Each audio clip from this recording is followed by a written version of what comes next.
Chapter 7. Concerning an unexpected turn of events and a most unwelcome alternative.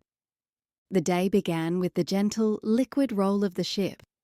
Carrie sat cross-legged on her special balcony, cradling a cup of room service coffee between her palms. Only a handful of passengers had a wider view than she did, and Carrie Watson was enjoying every degree of it. The sun was just breaking over the eastern horizon, painting the endless empty blue sea with strokes of gold and rose. She framed the brightness over the vast nothingness against the curved line of the deck rail. Click! The familiar sound was satisfying, a muscle memory that required no thought. This was freedom. No one needing her. No one waiting for her. Just the endless sea, a decent cup of coffee, and the weight of her camera in her hands. It was a lightness in her chest she hadn't felt in months, this absence of responsibility. After capturing a half-dozen variations of sunrise over water, she retreated to her bed with a book she'd borrowed from the ship's library last night, one of Alexander McCall Smith's Gentle Botswana Mysteries. She'd meant to just read a chapter, but the hours had slipped away as she was drawn into his world of small kindnesses and acute observations. It was well after 9 when she finally checked her watch. "Bloody hell," she muttered, throwing back the covers. McCall Smith's talk started in 30 minutes, and she still needed to shower and dress. So much for her languid morning. She consulted the daily program while towel drying her hair. There it was, circled in pen. 10 a.m., the Blessed Ordinary. Join Alexander McCall Smith for a delightful hour exploring the joy and kindness found in everyday life. Royal Court Theatre, Deck 1. He was delightful, plain and simple, and she was eager for another dose. Last night's session had been a mini masterclass in charm, and having just spent the morning with his characters, she wanted more. She slung her camera over her shoulder, a reflex like breathing, and headed out, her still damp hair twisted into a hasty knot. The ship was its own ecosystem. People strolled the corridors with the unhurried air of those who had nowhere to be but here. The gentle hum of conversation, the distant chime of a bell, the faint scent of salt and floor polish. It was a self-contained world gliding serenely through the Tasman Sea. She arrived at the Royal Court Theatre 5 minutes before the scheduled start, slightly breathless from rushing, only to find her path blocked. A small crowd milled about the entrance, their faces ranging from confused to quietly mutinous. A young crew member in a starched white uniform stood guard, his smile fixed and apologetic. "I'm so sorry," he was saying to a couple in matching nautical striped jumpers. "We're at capacity. Fire safety regulations." Carrie peered past him. The 3-tiered theatre was packed to the rafters. People sat on the carpeted stairs and stood in the aisles, craning their necks to see the stage. It was a fire warden's nightmare. "You're absolutely bloody kidding me," she said, her voice sharper than she'd intended. The crew member turned his professional smile on her. "I'm afraid not, madam. Mr. McCall Smith is extremely popular." "I can see that. Standing room only?" She tried, knowing the answer. "Not permitted, I'm sorry. It simply wouldn't be safe to allow anyone else in." Unbelievable. Unfucking believable. The one author she genuinely wanted to see. The one talk she'd rushed to attend. And here she was, locked out like she'd missed curfew. After spending the morning lost in his world of gentle kindness, being locked out felt less like a simple logistical problem and more like a personal eviction. She stepped away from the crowd, pulling the program from her bag with enough force to crease the paper. She could feel the heat rising in her cheeks. The Royal Court Theatre occupied the front of the ship, a vast space low down that spanned 3 decks.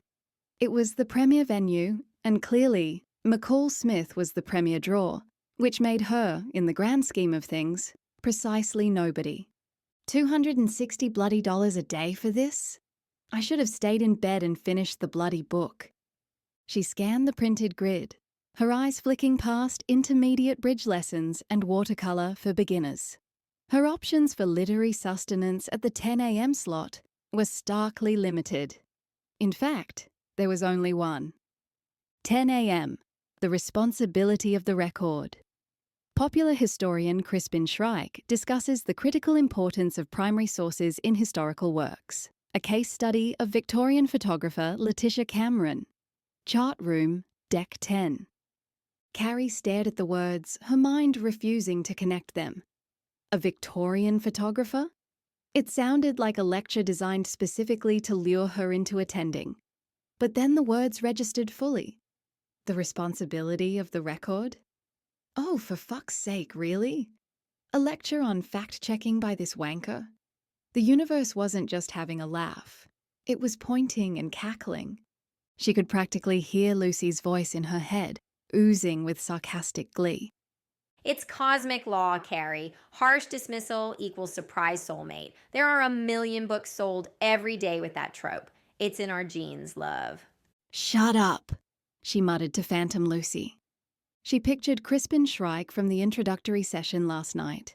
Mr. Tweed Jacket gripping the lectern like a drowning man clinging to driftwood, lecturing the crowd about anachronisms and duty to the historical record.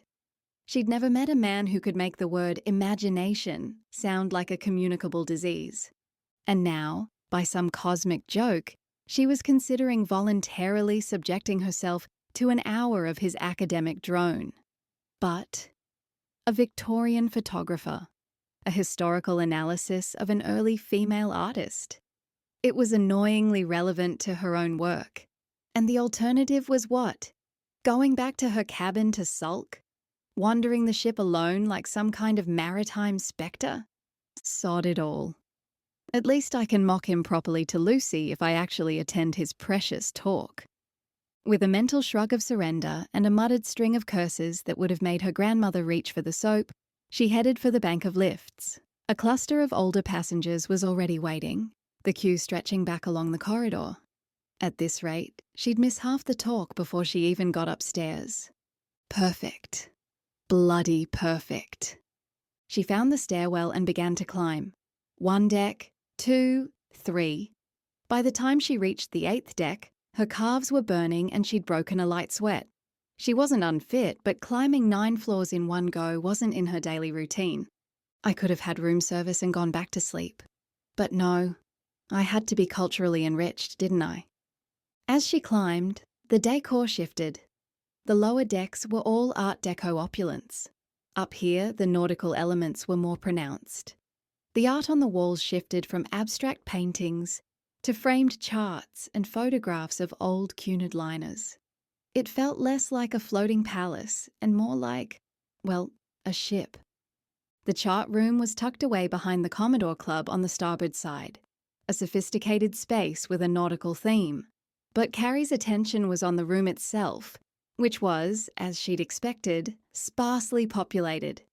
Maybe 30 people sat scattered amongst enough chairs for 100, creating little islands of solitude. The atmosphere was hushed, reverent, like a university library on a Sunday. And there he was. At the front of the room, standing beside a simple lectern, was Dr. Crispin Shrike. He was shuffling a small stack of papers, his movements jerky and uncertain. He wasn't wearing the tweed jacket today, but a respectable navy blazer that looked just as constricting. From the back of the room, Carrie could see the tension coiled in his shoulders. The man wasn't just nervous. He was a tightly wound spring. At least I'm not the only one having a shit morning. She slipped into a seat in the last row, the quiet click of the door seeming to echo in the silence. Crispin's head jerked up, his eyes scanning the room and passing right over her. A few other latecomers trickled in, but the vast emptiness remained. This was it. The booby prize. The absolute dregs of the literary festival barrel. She settled into her chair, the leather cool against her back. As Shrike cleared his throat and adjusted the microphone, she instinctively raised her camera, ready to shoot the bastard.